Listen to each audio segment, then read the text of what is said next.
A'udzubillah minasyaitonir rajim.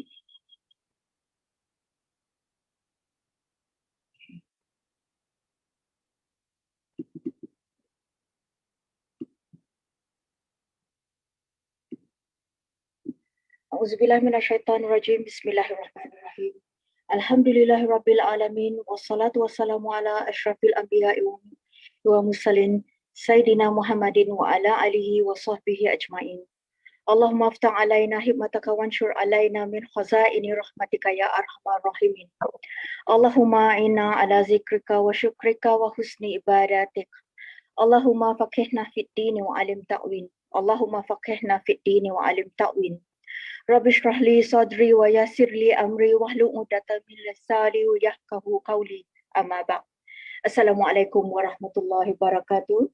Kami ucapkan kepada para jemaah dan juga kepada Yang Mulia Al-Fadhil Ustaz Rozami Ramli. Apa khabar Ustaz pada malam ini? Baik, alhamdulillah sihat.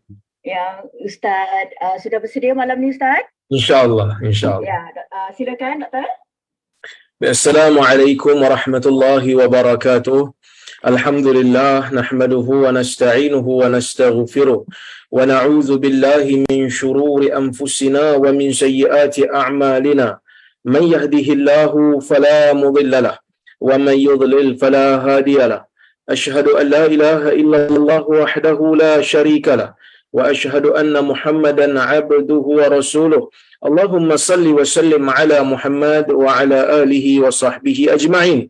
Ya ayyuhalladzina amanu taqullaha haqqa tuqatih wa la tamutunna illa wa antum muslimun. Ya ayyuhan nasu taqu rabbakumul ladzi khalaqakum min nafsin wahidah wa khalaqa minha zawjaha wa batha minhuma rijalan katsiran wa nisaa'a wattaqullaha alladzi tasaaluna bihi wal arham.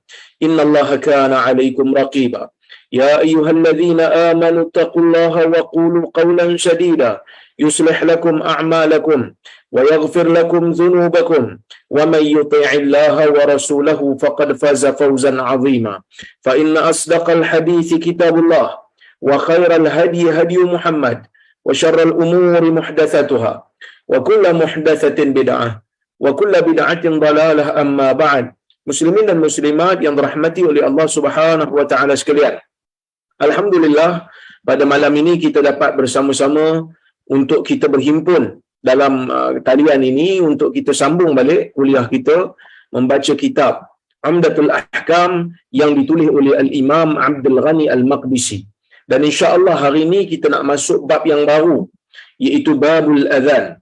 Bab yang berkaitan dengan azan. Azan itu apa tuan-tuan dan puan-puan?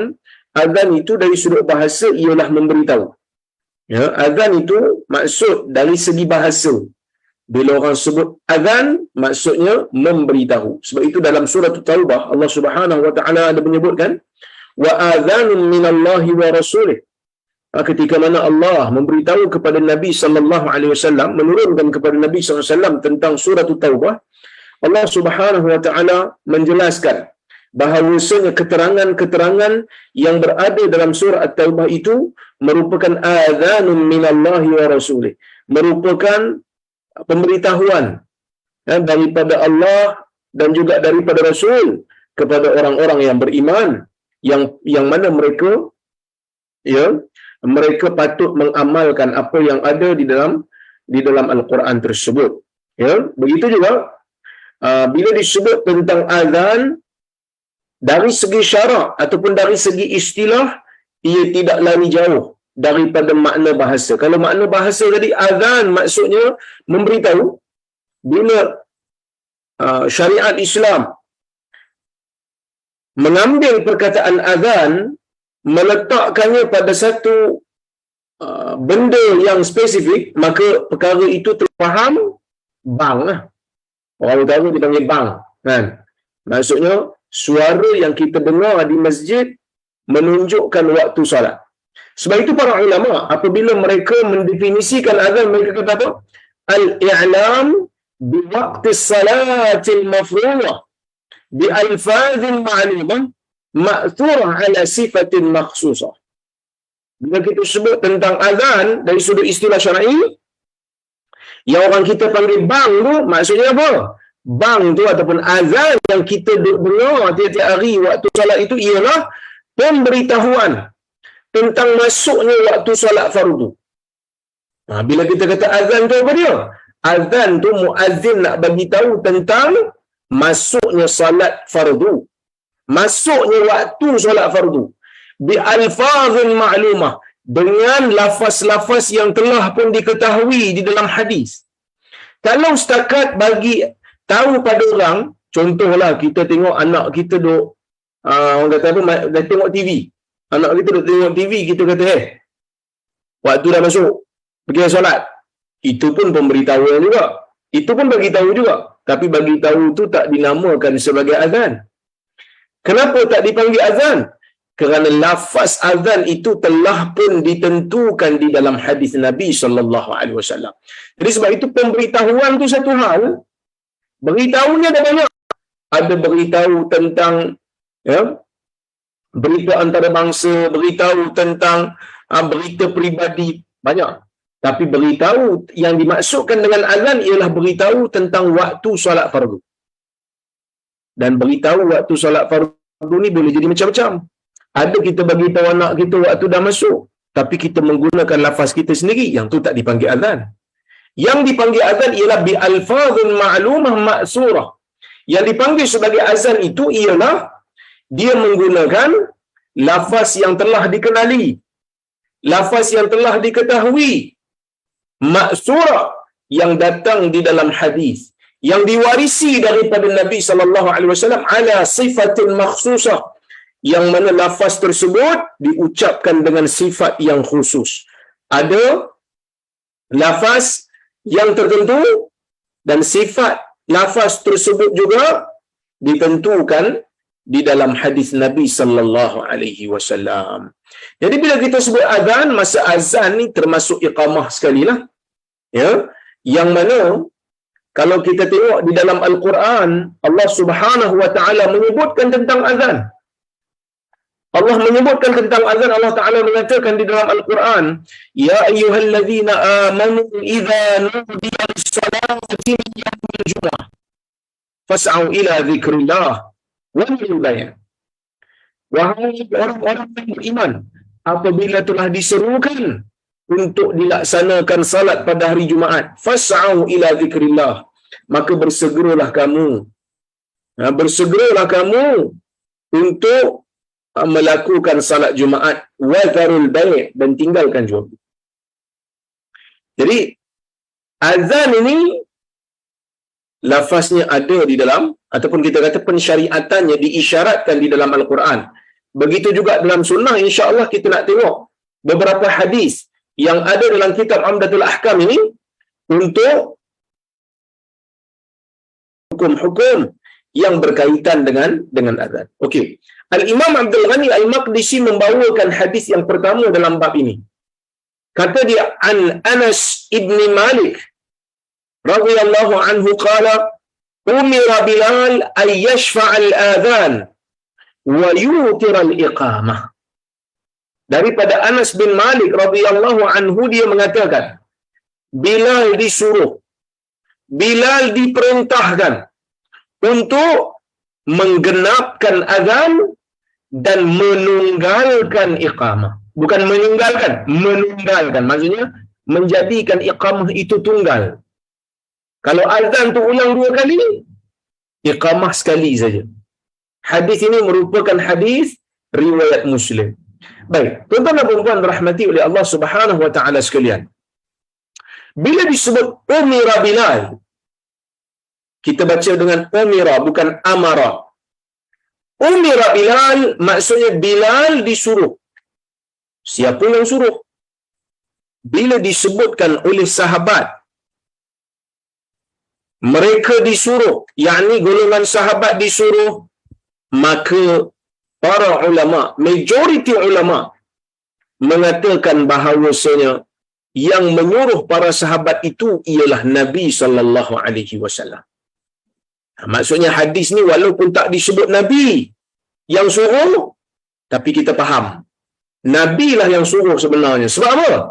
Sebab kalau Nabi tak suruh, takkan Bilal nak pergi pandai-pandai untuk menggenapkan azan, yakni doublekan azan ataupun dan juga menunggalkan iqamah.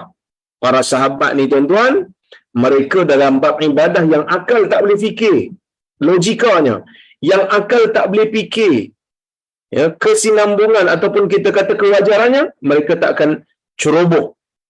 Ini peribadi sahabat. Mereka akan tunggu arahan daripada Nabi sallallahu alaihi wasallam. Baik.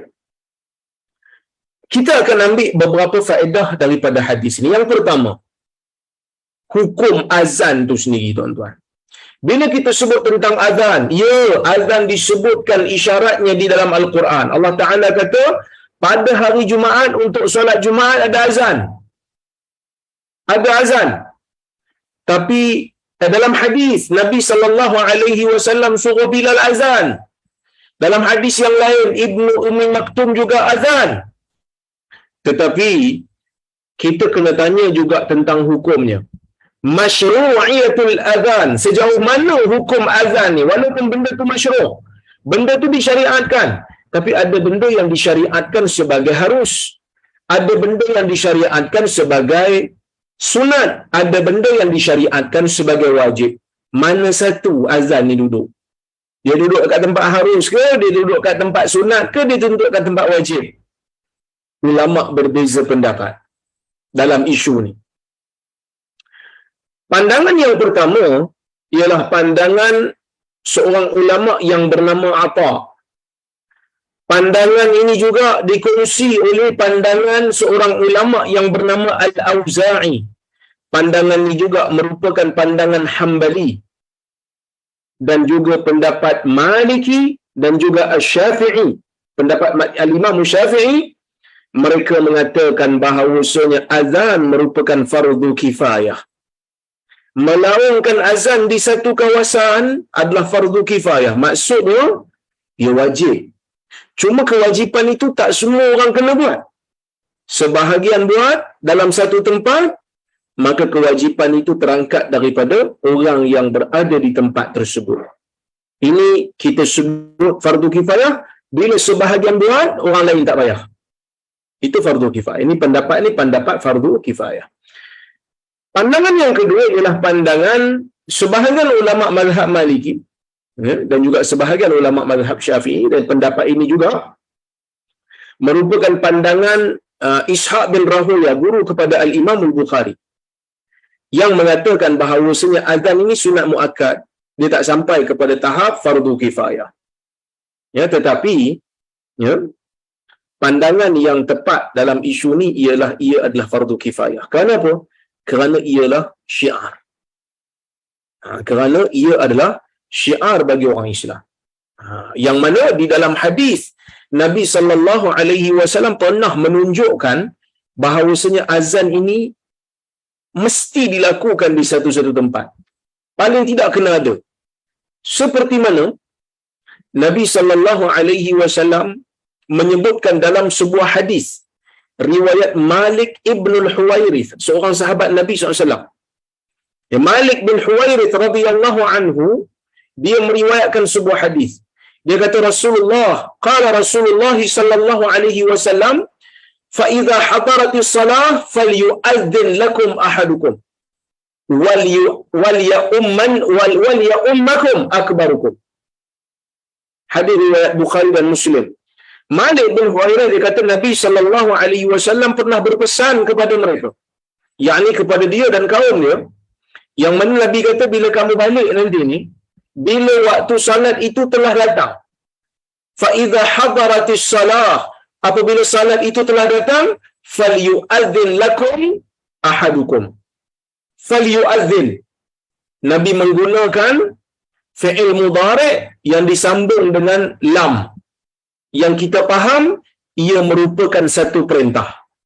Apabila datang saja waktu solat, yakni solat fardu, hendaklah salah seorang daripada kamu melakukan azan, dan hendaklah ada di kalangan kamu yang paling tua, yang paling berumur menjadi imam.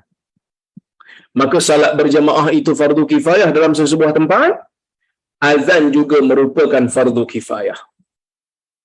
Jadi Oleh kerana itu saya wallahu taala a'lam berpandangan azan ni dia adalah fardu kifayah, mesti dilakukan di sesebuah tempat. Kalau semua perkataan azan, maka berdosalah orang yang berada di kawasan tersebut. Okey. Katalah kita dah faham dah. Okey, sekarang ni azan tu fardu kifayah. Tapi apa hukum orang yang salat tanpa melaungkan azan, tanpa melaungkan iqamah? Kita dah kata dah, azan ni dia fardu kifayah. Itu betul. Tapi kalau ada satu orang dia tak azan, dia tak iqamah, dia terus solat je. Majoriti ulama mengatakan salatnya itu sah. Ya, tak perlu untuk diulang. Sebab azan ni dia tak termasuk dalam perkara yang rukun salat pun tak termasuk, wajib salat pun tak termasuk, syarat salat pun tak termasuk. Ini pendapat majoriti ulama. Ada satu pandangan daripada mazhab Zahiri. Mereka mengatakan azan itu wajib dan iqamah merupakan syarat untuk sah salat. Ini pendapat Zahiri. Jadi mereka kata siapa yang meninggalkan iqamah maka dia kena ulang balik salat dia. Ya. Tapi pendapat ini, ya, pendapat yang bagi saya tak berapa tepatlah.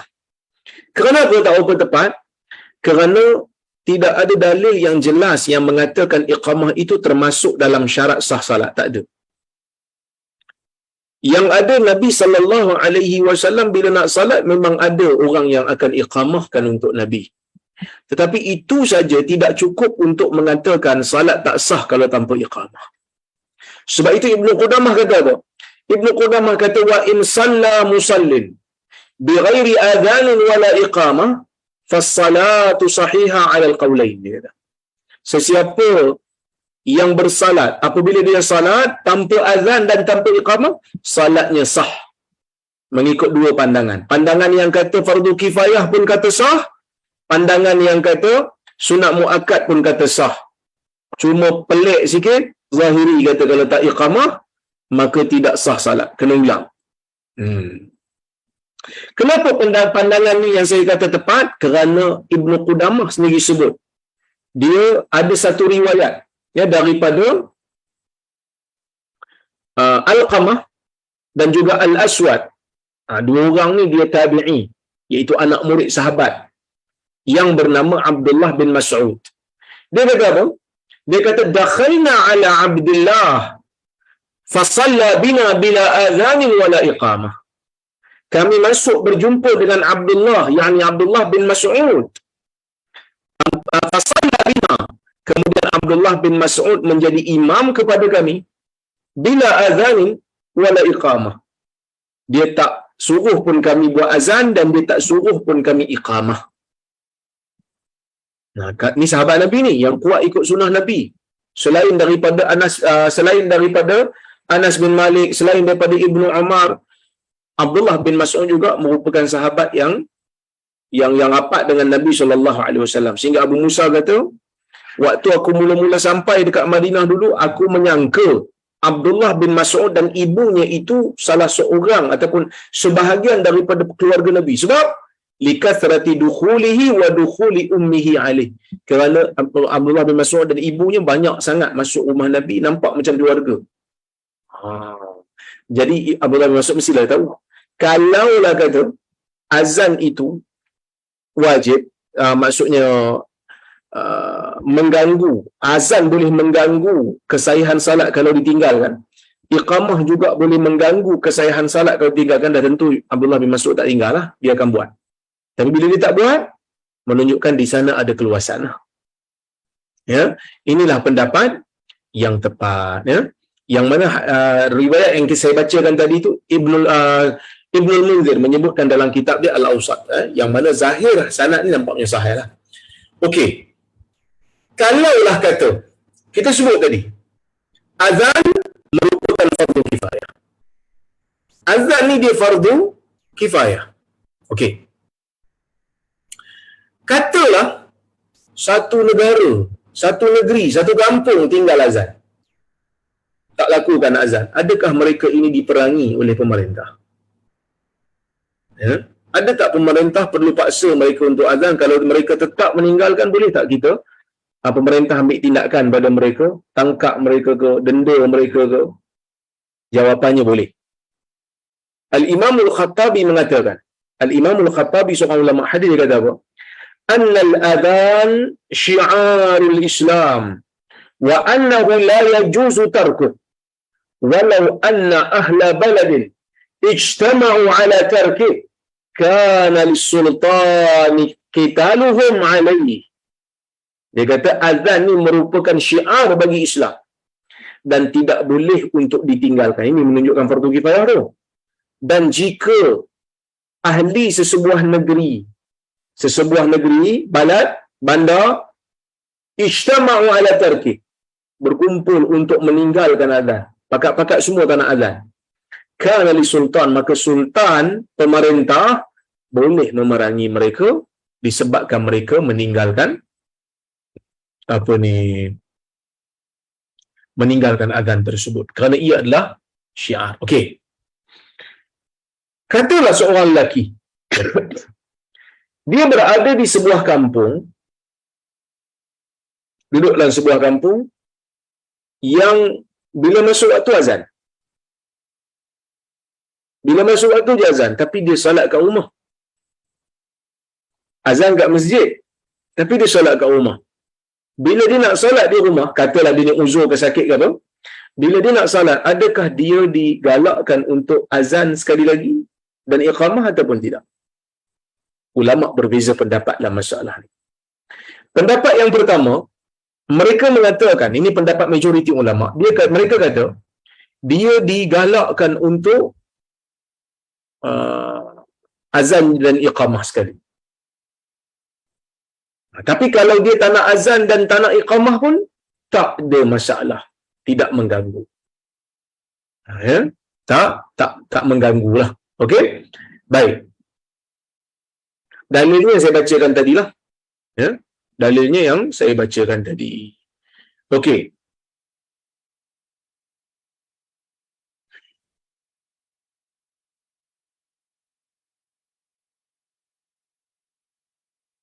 Kalau dia pergi ke masjid, ya, masjid tu orang dah salat dah dalam dia.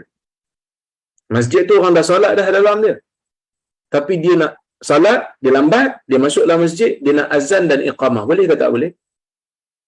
Jawapannya, digalakkan dia ni bila nak salat, digalakkan dia untuk azan dan digalakkan juga untuk dia beriqamah. Walaupun dia salat sendiri.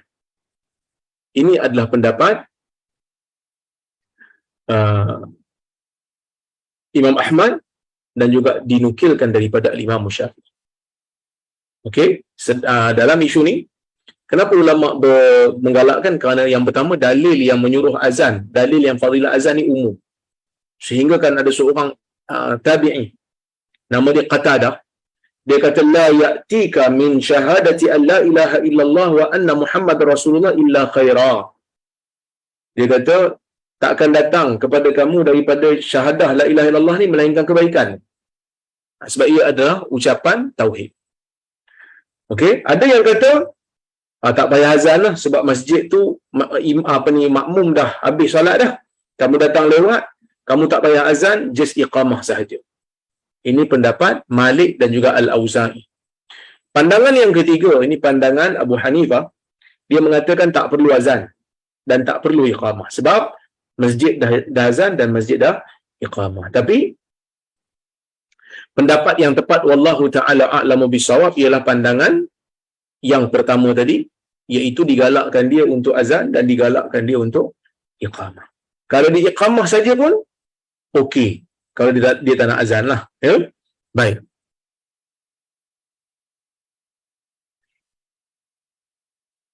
Orang yang musafir, adakah mereka juga dituntut untuk azan dan iqamah? Juga ulama berbeza pendapat. Pendapat yang pertama, mereka digalakkan untuk azan dan juga iqamah. Ini merupakan pandangan Al-Imam Syafi'i, pendapat Al-Imam Ahmad, pandangan Abu Hanifah juga. Ya. Yang mana mereka kata dalil yang menggalakkan untuk azan, dalil menyebutkan tentang fadilat azan itu umum, maka orang yang bermusafir bila nak salat ketika bermusafir, dia digalakkan untuk azan dan digalakkan untuk iqamah. Dalil bagi pandangan ini ialah hadis daripada Ubay bin Ka'ab, dia kata kunna ma'an nabi sallallahu alaihi wasallam fi safar fa arada al muadzin ay yuadzin. Ya. Jadi maksudnya Nabi ini bersama dengan Ubay dan bersama dengan sahabat lain, tiba-tiba muadzin nak salat, muadzin nak azan. Maka Nabi sallallahu alaihi wasallam ni memang difahami bila Nabi bermusafir ada juga muadzin tukang azan. Ada juga muazzin tukang azan. Baik. Dan di sana ada hadis Malik bin Al-Huwairith yang datang berjumpa dengan Nabi sallallahu alaihi wasallam, menjadi sahabat Nabi sallallahu alaihi wasallam. Dia kata apa? Dia kata ata rajulanin nabi. Ata rajulanin nabi ataupun ata rajulanin nabi sallallahu alaihi wasallam yuridani safar. فقال النبي صلى الله عليه وسلم إذا أنتما خرجتما فأذنا وأقيما. Hadis Bukhari. Malik bin Huwairis kata, dua orang lelaki datang jumpa Nabi SAW. Ini dua orang sahabat. Mereka ni dua-dua nak bermusafir. Maka Nabi SAW pun sebut kepada dua orang ni, Nabi kata, إذا أنتما خرجتما فأذنا وأقيما. Apabila dua orang kamu ni keluar daripada tempat kamu bermusafir, maka kedua-dua kamu boleh azan dan kedua-dua kamu iqamah. Maksudnya bolehlah. Dalam hadis riwayat Bukhari. Dalam riwayat yang lain disebutkan, dalam riwayat Muslim disebut fa idza hadaratis salah falyu'adzin lakum ahadukum. Ni hadis yang saya baca tadi. Apabila datang saja waktu salat fardu, hendaklah salah seorang daripada kamu melaksanakan azan. Ini pendapat yang pertama lah. Musafir, kalau mereka ini, ataupun kalau dia nak azan, nak iqamah, tetap digalakkan. Walaupun dia ni musafir. Okey. Pandangan yang kedua, dia hanya memadai untuk melakukan iqamah. Kecuali kalau salat fajar. Kalau salat fajar, salat subuh, dia dituntut untuk azan dan iqamah. Ini merupakan pandangan Ibn Sirin, seorang tabi'in. Ya. Begitu juga pandangan Al-Hasanul Basri.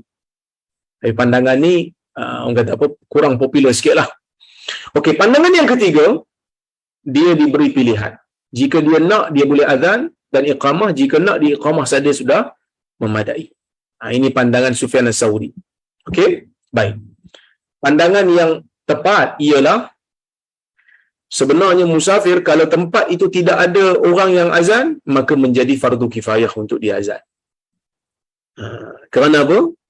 Kerana Nabi SAW sebut kepada dalam hadis Malik bin Huwairith tadi, Nabi tak bezakan musafir ataupun tak musafir, itu satu. Yang kedua, ada hadis daripada Abi Qatadah yang menunjukkan bahawasanya para sahabat dan Nabi SAW terlewat bangun, tak sedar. Sebelum Nabi nak salat, Nabi tetap menyuruh Bilal untuk azan. Ya? Nabi tetap suruh Bilal azan dulu sebelum Nabi salat. Menunjukkan bahawasanya orang yang bermusafir ini tidak dikecualikan daripada azan, kecuali kalau tempat dia ada tu, dia nak salat tu dah orang dah azan dah. Dan pada masa itu kefarduan tu tak ada lagi lah. Fardu kifayah tu dah terangkat. Tapi kalau orang yang bermusafir, dia nak jamak salat umpamanya, dia nak jamak salat dalam satu waktu, adakah dia perlu azan dua kali ataupun sekali? Jawapannya, dia hanya perlu azan sekali, iqamah dua kali. Kalau dia jamak, tak kira lah jamak takhir ke jamak takdim ke, dia perlu lakukan seperti mana yang dilakukan oleh Nabi SAW. Azan sekali, iqamah dua kali. Inilah yang dilakukan oleh Nabi SAW di Arafah. Ini jugalah yang dilakukan oleh Nabi SAW di Muzdalifah. Di Muzdalifah. Okey. Baik. Kalaulah kata seseorang itu solat seorang diri di kawasan pedalaman, ya, maka dia digalakkan untuk melaungkan azan bila dia nak salat. Yang mana di sana ada riwayat daripada Abu Sa'id. Ini kata-kata Abu Sa'id lah. Ya, yang mana Abu Sa'id pernah berpesan pada orang, dia kata idza kunta fi ghanamik aw badiyatik fa adzanta bis salah farfa' sautaka bin nida fa innahu la yasma'u mada sautil muadzin jin wala ins wala syai' illa syahida lahu yaumal qiyamah. Abu Sa'id pernah sebut pada satu orang, dia kata kalau engkau ni jaga kambing kau ataupun duduk di pedalaman jauh sikit daripada bandar dan engkau melakukan azan, maka hendaklah engkau meninggikan suara sikit, seru. Kerana tidak ada sesiapa pun yang mendengar suara muazzin, sama ada dia jin ataupun dia manusia ataupun apa saja, melainkan dia akan menjadi saksi di hari kiamat yang kau ni pernah melaungkan azan. Abu Sa'id Al-Khudri kata, saya mendengar perkara ini daripada Nabi sallallahu alaihi wasallam. Hadis ini riwayat Al-Imam Al-Bukhari. Ya, baik. Al-Hafiz Ibnu Hajar ketika mana menghuraikan hadis Abu Sa'id ni, dia kata di antara faedahnya azan orang yang bersendirian itu, ya, dituntut. Walaupun dia tak ada harap orang datang untuk solat bersama dengan dia. Kerana apa? Memanglah azan tu asalnya nak panggil orang solat, tapi dia sekarang ni dia tak ada harap pun, tetap digalakkan. Sebab apa? Sebab Ibn Hajar kata, li'annahu in fatahu du'a'ul musallin lam yafuthu istishhadu man sami'ahu min ghairihim. Mungkin dia tak dapat nak laung orang untuk solat dengan dia, tapi setidak-tidaknya saksi orang yang dengar azan dia akan menjadi saksi untuk dia di akhirat itu, dia tak akan terlepas lagi lah. Sebab orang dengar. Sebab kalau kita di kawasan pedalaman, tak ada masjid di sana, kita nak solat, kita digalakkan untuk angkat suara lah. Ya? Baik. Perbahasan berikutnya ialah hukum azan dan iqamah untuk salat yang ditinggalkan. Salat qada. Katalah satu orang tu dia bangun, terlewat. Dia tak sedar langsung, tak ada siapa kejut dia. Dia penat sangat. Bukan kerana dia cuai, bukan kerana dia apa. Dia tak sedar. Ya, Nabi sallallahu alaihi wasallam mengatakan man nama an salatin aw nasiyaha falyusalliha idza dzakaraha, atau kama qala. Sesiapa yang tertidur daripada salat ataupun terlupa, hendaklah dia qada, hendaklah dia salat semula bila dia ingat. Jadi bila dia nak salat tu, dia dah bangun, dia dah ambil wudu, adakah perlu untuk dia azan dan iqamah? Adakah dituntut? Jawapannya, kalau ikut pendapat majoriti ulama, digalakkan untuk dia azan dan iqamah. Walaupun salat itu merupakan salat yang diganti setelah keluar pada waktu. Tapi kalau dia tak azan, tak jadi masalah. Dia hanya iqamah saja pun memadai. Tapi azan tetap disunatkan. Kalaulah kata dia terlepas banyak waktu, 2-3 waktu, dan dia nak qada sekaligus, memadai hanya dia disunatkan untuk dia azan sekali, kemudian dia iqamah setiap kali nak mula salat. Inilah pendapat Abu Hanifah ataupun pendapat mazhab Hanafi, Hanbali dan juga mazhab Asy-Syafi'i. Ya, baik. Dalil mereka ialah hadis Abu Qatadah tadi, yang mana Nabi SAW pernah terlewat bangun dan Nabi ingin melaksanakan salat tersebut. Nabi mengarahkan Bilal untuk azan dulu, kemudian iqamah. Ini pendapat yang pertama. Yang pendapat yang kedua, ini pendapat mazhab Malik, Al-Auza'i dan sebahagian ulama mazhab Asy-Syafi'i. Mereka kata kalau orang yang nak qada salat ni, mereka hanya perlu iqamah dan tak perlu azan. Tak perlu azan. Sebab apa? Sebab mereka kata azan ni disyariatkan untuk bagi tahu tentang waktu masuk. Maka azan tidak disyariatkan melainkan kerana ada keperluan. Apa keperluan dia? Keperluan dia adalah untuk bagi tahu orang waktu masuk. Jadi kalau waktu tu dah terlepas, maka tak adalah keperluan untuk azan lagi dah. Dan dalil mereka juga ialah hadis Abu Sa'id. Yang mana hadis Abu Sa'id dia kata apa? Syaghalana al-musyrikuna yaumal khandaq an salati adh-dhuhr hatta gharabati syams. Kami terlalu sibuk kerana berperang dengan orang musyrikin pada hari Khandaq sehingga kami tak sempat solat zuhur sehingga matahari terbenam. Ini waktu di mana belum turun lagi solat khauf. Bila dah turun solat khauf, maka boleh solat dalam keadaan apa saja. Yang ni belum, waktu ni belum turun lagi. Maka sebab itu mereka tak sempat. Dan dalam hadis itu ada disebut fa'amara Rasulullah SAW Bilal. Maka bila Nabi nak solat zuhur yang lepas waktunya tu, Nabi mengarahkan Bilal, maka Bilal melaksanakan iqamah untuk salat zuhur. Maka Nabi salat seperti mana Nabi salat di dalam waktu. Kemudian Bilal iqamah untuk asar. Maka Nabi pun salat asar seperti mana Nabi salat di dalam waktu. Kemudian diazankan maghrib. Pada waktu maghrib, maka Nabi SAW salat juga, ya, seperti mana Nabi salat di dalam waktu. Hadis ni riwayat Nasai. Okey. Tapi pendapat yang tepat ialah pendapat yang pertama tadilah. Ya, kerana hadis tadi jelas. Habis itu Ustaz, bukankah azan ni untuk bagi tahu orang masuk waktu? Kita kata, kita jawab dengan apa yang disebutkan oleh Ibn Taymiyah. Ibn Taymiyah menyebutkan, dia kata walihadza qulna yu'adzan lil faitah kama adzana Bilal. Dia kata oleh kerana tu kita mengatakan di azan untuk solat yang ditinggalkan ni, solat yang kita nak qada ni, seperti mana Bilal azan.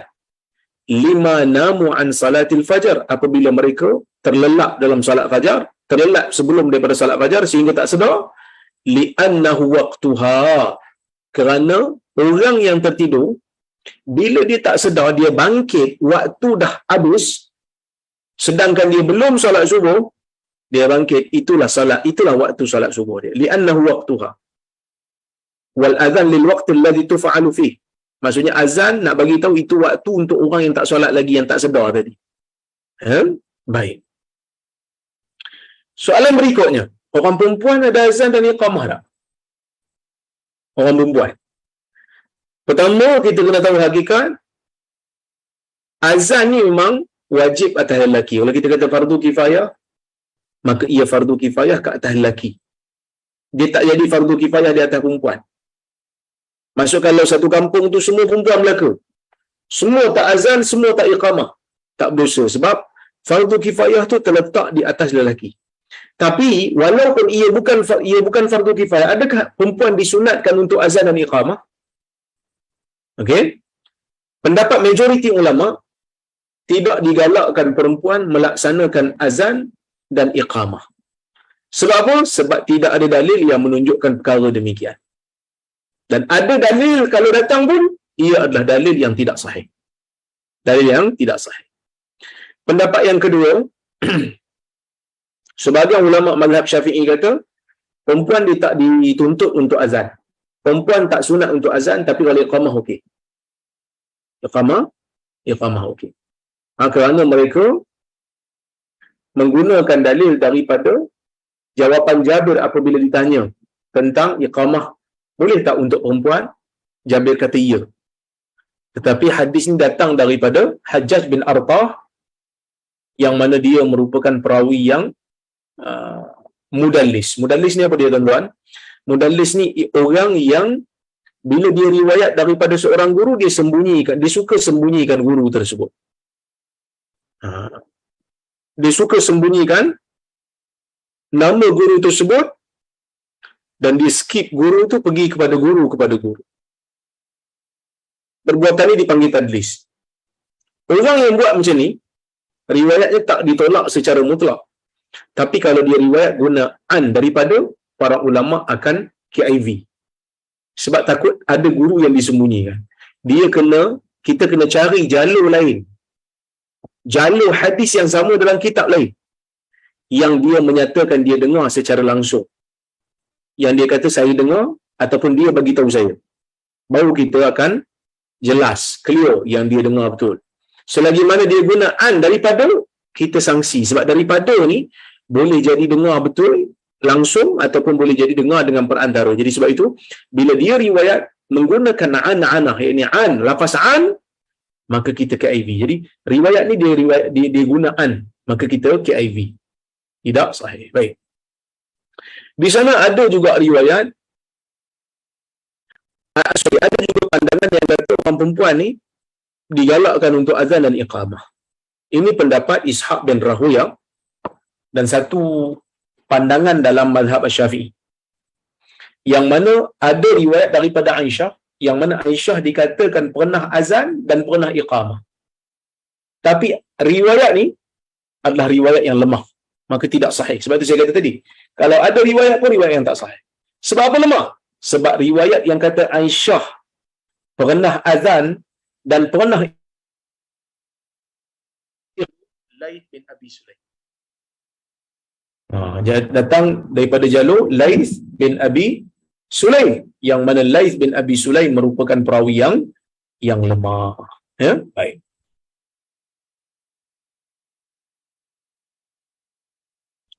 Okey. Pandangan yang tepat apa dia? Pandangan yang tepat ialah pandangan yang pertama tadilah.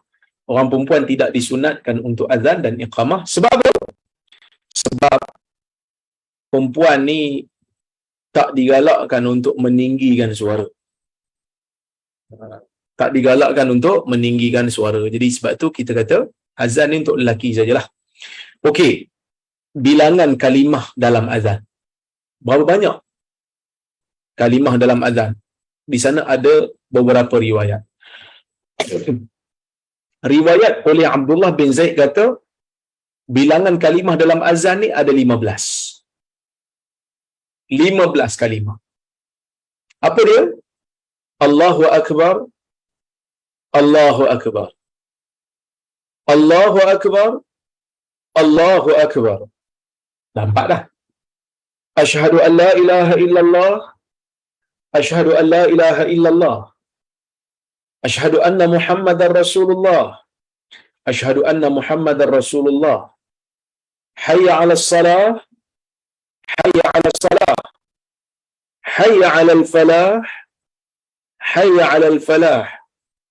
Allahu akbar, Allahu akbar, la ilaha illallah.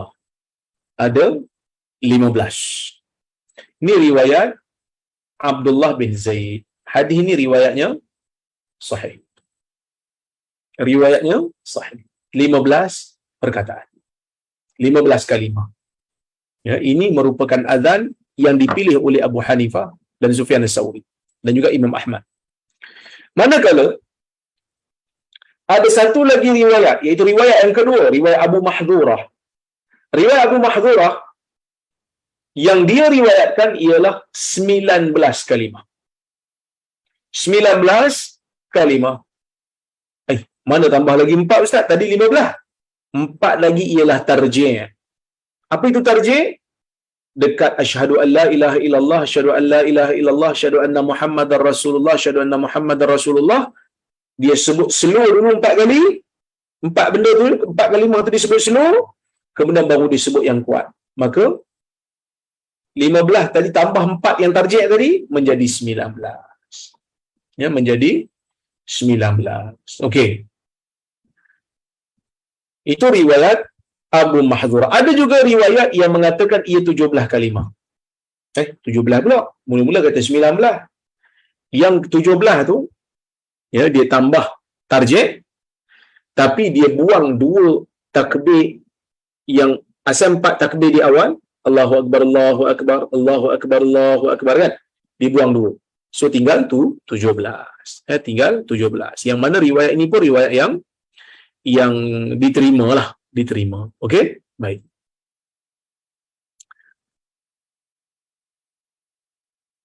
Tapi azan yang kita amalkan di tempat kita, kalau kita tengok semua ni sabit di dalam hadis. Sabit dalam hadis. Tapi kalau kita tengok di tempat kita ni memang kita ambil yang 19 itulah. Kita ada tarjih. Ya, dia ada tarjih kerana ia sabit dalam riwayat Abu Mahdhurah di sisi sahih, di sisi Imam Muslim dalam sahihnya. Tapi tarjih ni bukanlah satu kewajipan. Kalau dia tak tarjih pun tak ada masalah. Kerana ia hanya satu galakan. Ya? Baik. Tapi adakah semua uh, ulama terima tarjih ni? Tak semua. Yang terima tarjih ni ulama majoriti. Iaitu sebut slow dulu, lepas tu baru sebut kuat. 4 kalimah sebut slow. Lepas tu baru sebut kuat. Itu hadis Abu Mahdzurah tadilah. Ada ulama seperti Abu Hanifah, mereka tak terima tarjih. Sebab mereka menggunakan hadis Abdullah bin Zaid yang dalam hadis Abdullah bin Zaid itu tak ada pun lafaz tarjih ni. Tetapi pendapat yang tepat ada tarjih. Sebab hadis Abu Mahdzurah itu hadis yang sahih. Ibn Taymiyah pun ambil pendapat ni, Ibn Qayyim pun ambil, Asy-Syaukani juga ambil pendapat ni. Kerana hadis ni merupakan hadis yang sahih, dan walaupun hadis Abdullah bin Zaid tidak menyebutkan, walaupun hadis Abdullah bin Zaid itu tak sebut, tetapi kita kata hadis riwayat Abdullah bin Zaid tidak menafikan apa yang ada di dalam riwayat Abu Mahdzurah. Kerana kita kata dia ada tambahan yang tidak disanggah oleh mana-mana. Ya, tidak disanggah oleh mana-mana riwayat. Jadi kita boleh beramal dengan kedua-duanya. Ya, kita boleh beramal dengan kedua-duanya. Okey.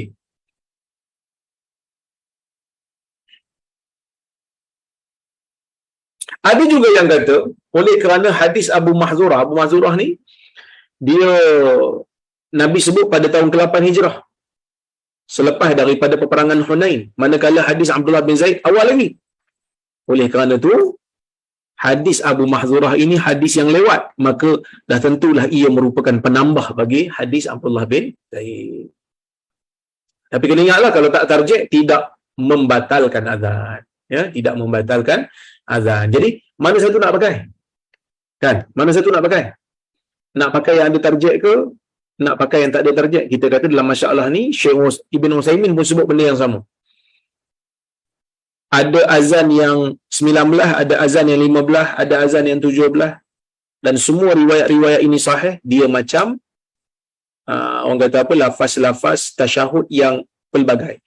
Tasyahud ni ada tasyahud yang Ibnu Abbas, ada tasyahud yang Ibnu Mas'ud, ada tasyahud yang Abu Musa, ada tasyahud yang Aisyah saja, yang mana mereka dapat daripada Nabi sedikit berbeza, tetapi kesemuanya datang dalam riwayat yang sahih, maka ia merupakan satu keluasan. Sebab itu Ibn Utsaimin kata apa? Dia kata wa kullu hadza mimma ja'at bihi sunnah. Semua ni ada dalam sunnah. Kalau dia azan sekali dengan cara ni, azan sekali dengan cara itu, berbeza sikit tapi kedua-duanya ada hadis, maka tidak menjadi masalah. Maksudnya ada keluasan lah. Ada keluasan lah masalah. So, azan itu perbahasan. Berapa pula kalimah dalam lafaz iqamah? Berapa kalimah dalam lafaz iqamah? Ada pandangan juga dalam kalangan ulama. Ya, pandangan yang pertama, mereka kata lafaz iqamah ni ada 15. Semuanya tunggal-tunggal kecuali takbir di awalnya dan takbir di akhirnya. Dan lafaz qad qamatis salah, itu dua-dua. Ini pendapat majoriti ulama. Ya. Okey.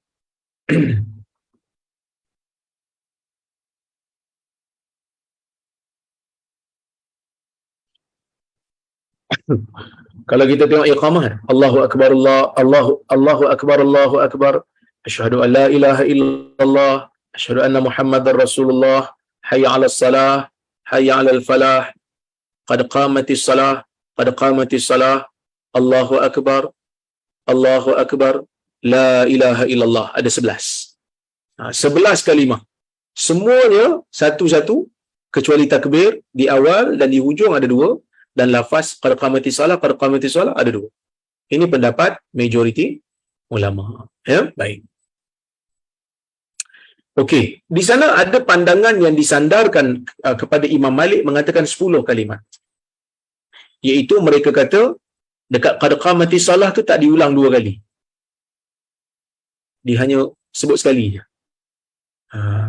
Tapi pendapat ni pendapat yang ganjillah. Pendapat majoriti ulama adalah pendapat 11 perkataan tadi. Kenapa? Kerana dalam hadis disebut iqamah ini dilaksanakan ataupun dilakukan secara tunggal. Dan di sana ada riwayat Abdullah bin Zaid yang diriwayatkan oleh Imam Abu Dawud mengatakan lafaz iqamah ini 11. Kesemuanya 11. Okey? Baik.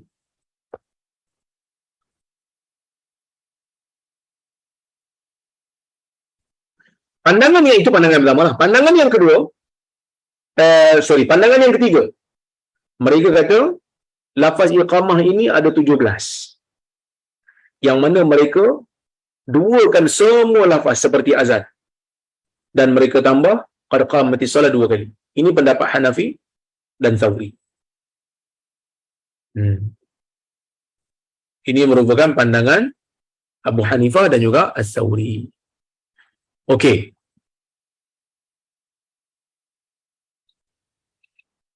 Tapi hadis ini yang mereka pakai ini ada problem sikitlah sebab dia menyanggahi riwayat yang lebih sahih. Maka riwayat ini tak kuatlah. Ya, riwayat ini tak kuat. Jadi pendapat yang sahih, iqamah ada 11 perkataan. Inilah yang ditunjukkan oleh hadis Nabi sallallahu alaihi wasallam. Bila dalam hadis disebut Nabi sallallahu alaihi wasallam mengarahkan Bilal untuk menggenapkan azan dan menunggalkan iqamah. Menunggalkan maksudnya iqamah tu jadi satu. Jadi tiba-tiba awal iqamah Allahu akbar 2 kali. Kata tunggal tapi itu 2. Di hujung pun Allahu akbar tunggal. Dikatakan tunggal tapi 2. Jawapannya macam mana? Jawapannya ialah oleh kerana azan 4. Kan azan 4 kali Allahu akbar 4 kali. So iqamah dipotong 1, ditinggalkan 1. Maksudnya Allahu akbar tu adalah satu perkataan lah, dikira sebagai satu perkataan. Ya, baik. Okey. Kenapa iqamah itu ditunjukkan ataupun disyariatkan tunggal sedangkan azan 2?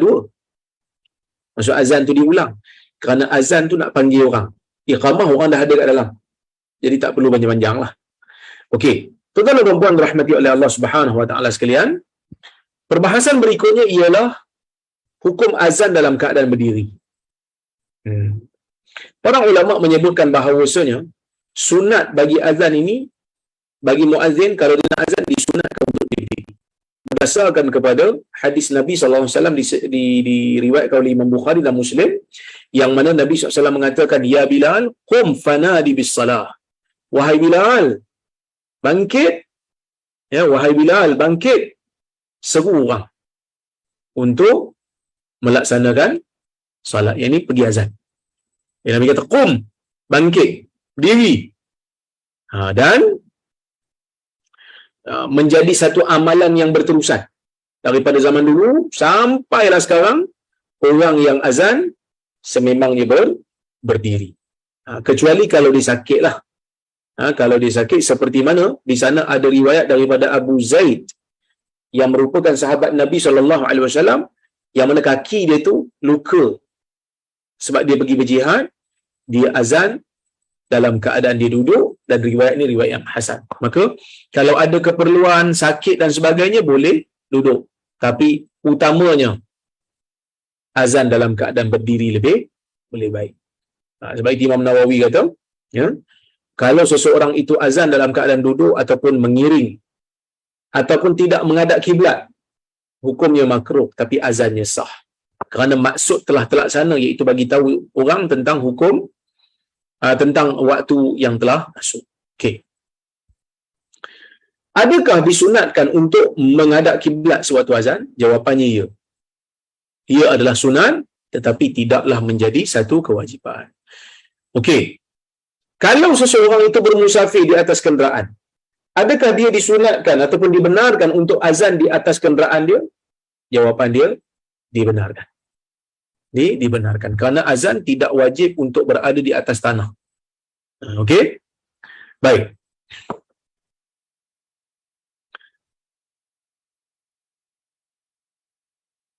Kita ambil hadis yang satu lagi ni, kemudian boleh aku kita berhenti sebab jam pun dekat nak pukul 10 suku dah.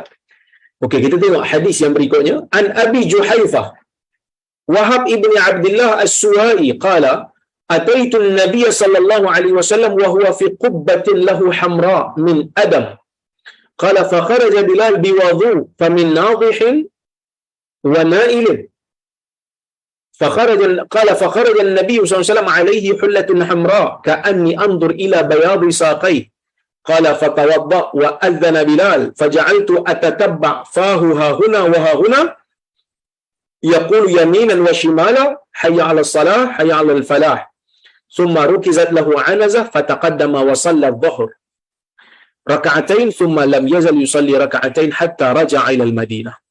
Hadis ni daripada Abu Juhaifah, dia kata saya pernah mendatangi Nabi sallallahu alaihi wasallam, yakni pada hari Haji Wada, ya, pada tahun ke-10 Hijrah.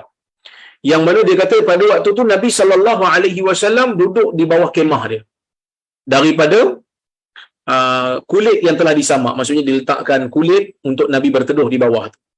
Lalu Bilal pun keluar membawakan bekas air. Bilal keluar membawa bekas air. Ada orang yang famin nadhihin wa na'il, ada orang yang mengambil bekas air yang orang kata apa, yang ada dalam bekas yang Bilal bawa tu. Kemudian aku melihat Nabi sallallahu alaihi wasallam keluar memakai pakaian yang berwarna merah, dan aku seolah-olah melihat putihnya betih Nabi sallallahu alaihi wasallam. Lalu ya, Nabi berwudu dan Bilal pun melakukan azan, dan aku melihat Bilal ni memandang ke kiri. Aku mengikut mulut Bilal ke kiri dan ke kanan, menyebut hayya 'alas salah dan hayya 'alal falah. Kemudian dipacakkan tombak di hadapan Nabi dan Nabi ke depan. Lalu Nabi salat zuhur 2 rakaat sebab Nabi musafir, dan Nabi sentiasa salat 2 rakaat ketika musafir, sehinggalah Nabi sallallahu alaihi wasallam ya balik ke Madinah. Maksudnya bila dah tak, orang kata apa, tak musafir, Nabi solat 4 baliklah. Okey. Kalau kita tengok kat sini, sahabat ni kata, Abu Juhaifah kata, Bilal ni dia bila dah sampai tang hayya 'alas salah hayya 'alal falah tu, dia pandang ke kiri dan ke kanan. Ini sunat mengikut majoriti ulama kerana dilakukan oleh Bilal. Tapi mereka kata hanya memusingkan kepala dan tengkuk tanpa mengubah posisi kaki. Maksudnya tak perlu pusing ke belakang lah, kiri dan ke kanan. Macam mana kiri dan kanan? Wallahu a'lam. Ada yang kata hayya 'alas salah belah kanan, hayya 'alal falah belah kiri. Ada yang kata hayya 'alas salah sekali kanan sekali kiri. Itu adalah pandangan ulama dan hadis tidak memperincikan. Hadis tidak memperincikan. Yang mana yang kita rasa lebih untuk mendapat orang lebih dengar. Tapi para ulama hari ni berbincang, kalau dah ada mikrofon macam mana? Kan? Orang pernah tanya lah. Ada yang kata kekal pusing kanan dan kiri. Ada yang kata tak perlulah pusing kanan dan kiri, sebab pusing kanan dan kiri masa zaman tu sebab nak bagi orang dengar. Jadi kalau dah mikrofon kat depan, kita duk pusing belah sana, orang tak dengar, jadi tak terlaksana maksud azan tu.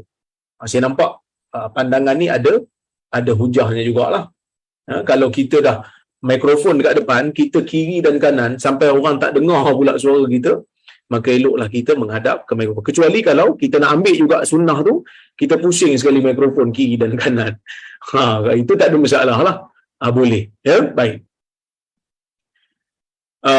Dalam hadis juga disebutkan Bilal ni meletakkan 2 tangannya di dalam telinganya. Ni hadis ni riwayat Ahmad. Memang Bilal letak.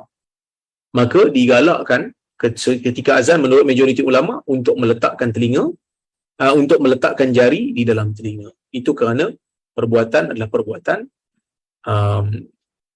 Bilal. Maka ia sabit dalam perbuatan Bilal. Wallahu ta'ala a'lamu bissawab. Jadi tuan-tuan, saya kira cukuplah sekadar tu untuk hari ini. InsyaAllah jika ada kesempatan yang lain, kita sambung semula kuliah kita. InsyaAllah 2 minggu lagi lah. Sekejap saya nak letakkan apa nota supaya saya tak lupa. Baik.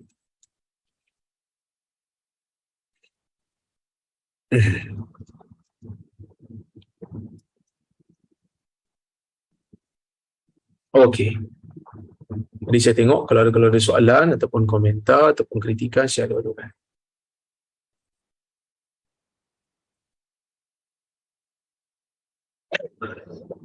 Bantu saya pun.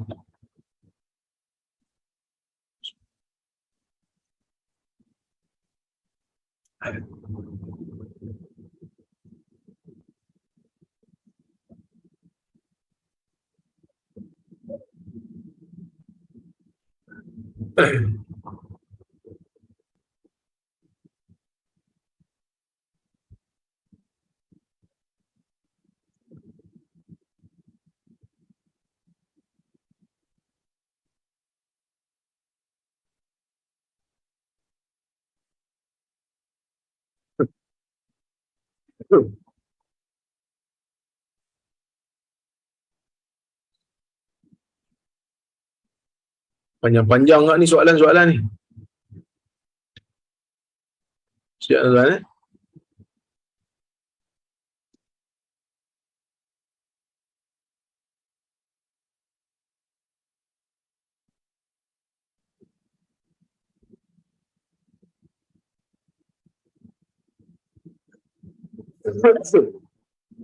Saya pun batuk ni.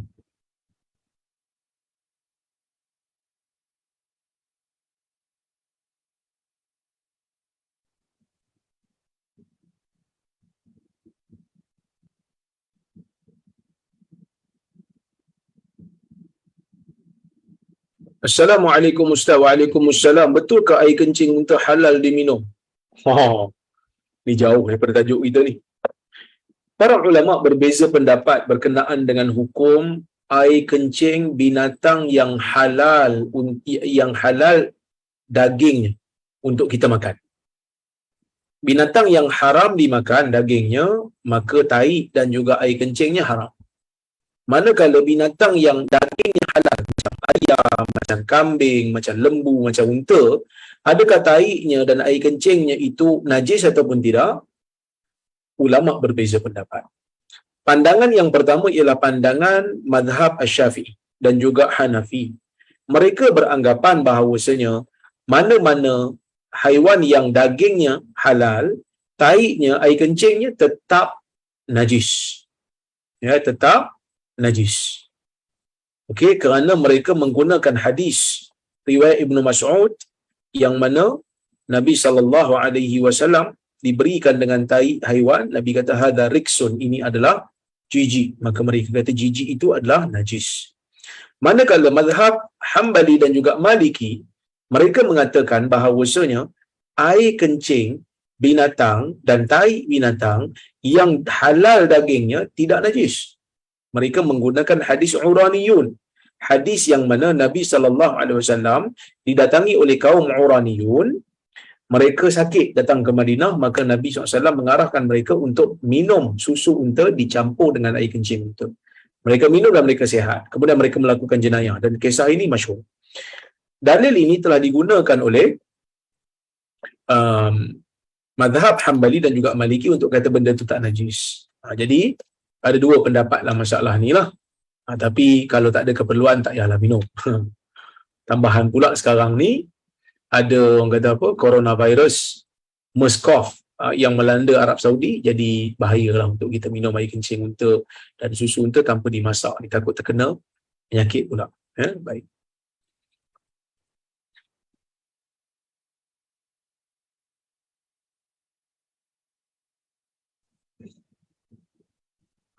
Assalamualaikum warahmatullahi wabarakatuh. Sah ke solat saya jika saya bercakap amin ya Allah, amin ya Rahman, amin ya Rahim ketika kunut? Itu kira bercakap, itu bukan bercakap, tu doa.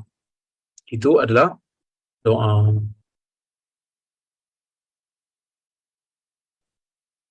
Assalamualaikum warahmatullahi wabarakatuh. Adakah petunjuk dari hadis berkenaan sela masa di antara azan dan iqamah? Saya tidak mengetahuinya, tetapi cukup sekadar untuk menjadikan orang bersedia untuk datang. Bersedia untuk datang. Okey. Soalan berikutnya.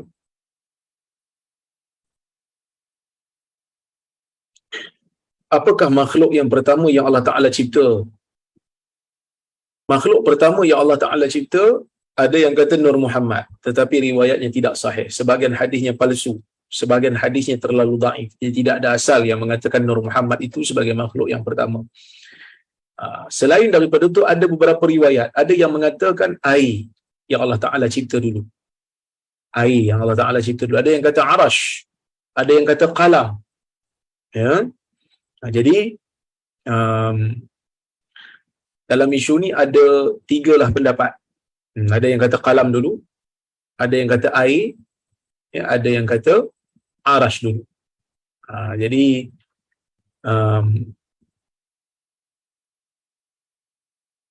kena kajian lanjut lah dalam masalah ni.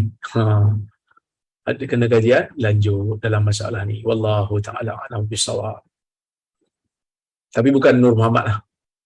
Nur Muhammad ni pun saya tak tahulah bila mulanya yang munculnya. Wallahu a'lam. Jadi saya rasa cukuplah sekadar tu untuk malam ini. Saya ucap terima kasih banyak-banyak kepada Kak Lin, kepada Datuk Ayub, kepada semua tim-tim Nur Islam Academy. Saya mohon maaf terkasar bahasa tersilap kata. Aku qauli hadza wa astaghfirullahal azim li wa lakum. Assalamualaikum warahmatullahi wabarakatuh.